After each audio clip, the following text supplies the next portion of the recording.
러시아와 우크라이나 전쟁 여파로 사이버 보안이 중요 키워드로 떠올랐는데요. 이에 따라 증시에서도 사이버 보안 관련 상품에 대한 관심이 커지고 있습니다. 그래서 준비한 오늘의 주제, 사이버 보안입니다.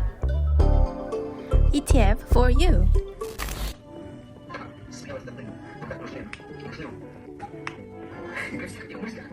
러시아와 우크라이나 전쟁은 군사 대결 못지않게 사이버 교전 또한 치열하게 벌어지고 있는데요. 일례로 국제 해커 집단인 어나니머스는 러시아의 모든 국영 TV를 해킹해 우크라이나 전쟁 상황을 보여주고 러시아 크렘린군의 공식 홈페이지를 다운시키는 등 수많은 공격을 감행했어요. 또 CNBC 보도에 따르면 러시아는 우크라이나 침략 당시 3일 동안 전주 대비 196%나 많은 사이버 공격을 퍼부었고, 여기에 대항해 약 40만 명의 다국적 해커 연합군이 우크라이나를 돕기도 했습니다. 사이버 보안 전쟁이 벌어지는 상황을 사람들이 눈으로 목격한 만큼 사이버 전쟁에 대한 심각성이 대두되고 있죠. 하버드 비즈니스 리뷰가 지난 3월 핵 실험을 통해 압박하는 시대는 끝나가지만 사이버 전쟁 시대는 이제 시작이다 라는 보고서를 내놓은 것도 이와 같은 이유일 텐데요. 이 내용에 따르면 앞으로 국가 간의 경쟁, 충돌, 전쟁에서 사이버 공격이 더 활발해질 전망이라고 해요. 사실 사이버 공격은 전쟁 상황뿐만 아니라 일상에서도 급증하는 추세죠. 우리나라에서는 작년 신축 아파트의 월패드를 해킹해 다크웹에서 사생활 영상이 거래되는 사건이 있었고요. 미국에서도 2016년 홈 시큐리티 카메라가 해킹당해 트위터, 아마존, 넷플릭스 같은 기업들의 오퍼레이션을 방해하는 일들이 벌어졌습니다.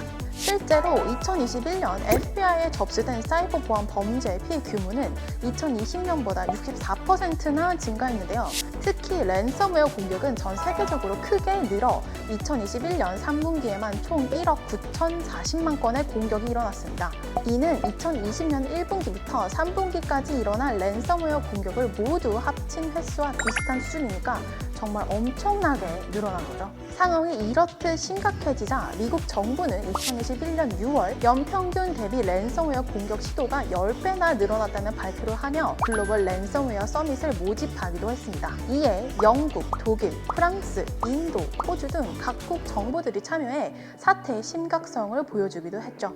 최근 몇 년 사이 사이버 공격이 늘어난 건 팬데믹의 영향이 큽니다. 팬데믹으로 가속화된 디지털 전환의 속도를 보안 시스템이 따라잡지 못한 거예요. 온라인 활동이 많아지면서 사이버 공격을 할 수 있는 공간과 기회는 늘어났는데 방패가 될 만한 시스템은 그만큼 갖추지 못한 거죠. 여기에 이번 러시아와 우크라이나 전쟁까지 겹치면서 사이버 보안의 중요성은 크게 대두되는 상황입니다. 당연히 사이버 보안 관련 기업과 산업에도 많은 관심이 쏠리고 있고요. 이런 점에서 2021년이 사이버 공격이 기승을 부린 한 해였다면 2022년은 사이버 공격에 대응하는 해가 될 가능성이 높아 보입니다. 앞서 언급한 이유들 때문에 사이버 보안 기업들의 전망은 장기적으로 성장세가 지속될 것으로 예상됩니다. 스태티스타에 따르면 사이버 보안 시장은 2025년까지 약 3천억 달러를 넘어설 것으로 보입니다. 좀 더 구체적으로 살펴보면 2021년부터 연평균 8%씩 꾸준히 성장할 것이라는 전망이고요. 사이버 시큐리티 벤처스 역시 사이버 공격 빈도가 늘어난 만큼 사이버 보안 투자 금액도 지속적으로 늘어나 2025년 약 4,500억 달러에 육박할 것으로 내다보고 있습니다. 그렇다면 장기적인 성장세가 예상되는 사이버 보안 시장에서 눈여겨봐야 할 곳은 어디일까요? 당연히 사이버 공격을 막기 위한 방어막 역할을 하는 기술을 가진 기업들이겠죠.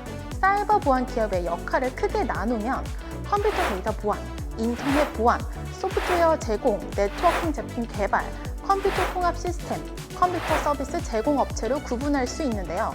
더 구체적으로 다양한 분야들이 있지만 엔드포인트 보안, 데이터 보안 등이 여기에 해당됩니다.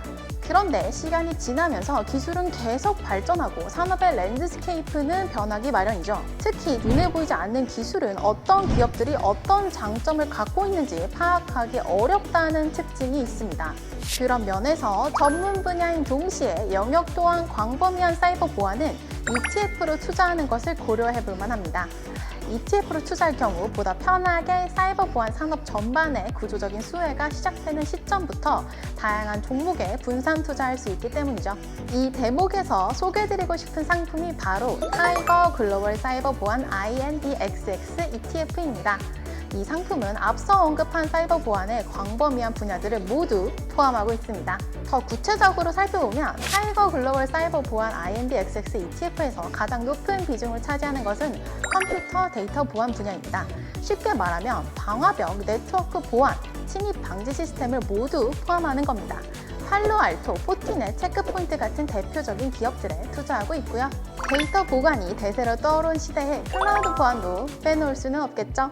클라우드 보안 프로그램 개발로 각광받고 있는 옥타, 제트스케일러, 크라우드스트라이크 등의 기업들을 담고 있어요. 이렇듯 사이버 보안이라는 큰 혁신 성장 테마 아래 세세한 전문 분야에서 두각을 나타내고 있는 기업들의 타이거 글로벌 사이버 보안 IND-XX ETF를 통해 투자할 수 있는 거죠. ETFU, 오늘은 갈수록 중요성이 강조되고 있는 사이버 보안을 주제로 얘기해봤는데요. 미래 먹거리에 대한 고민, 앞으로도 ETFU가 함께하겠습니다. 다음 시간에도 발빠른 투자 소식으로 찾아올게요. 오늘 내용이 도움되셨다면 좋아요와 구독 버튼 꼭 아시죠?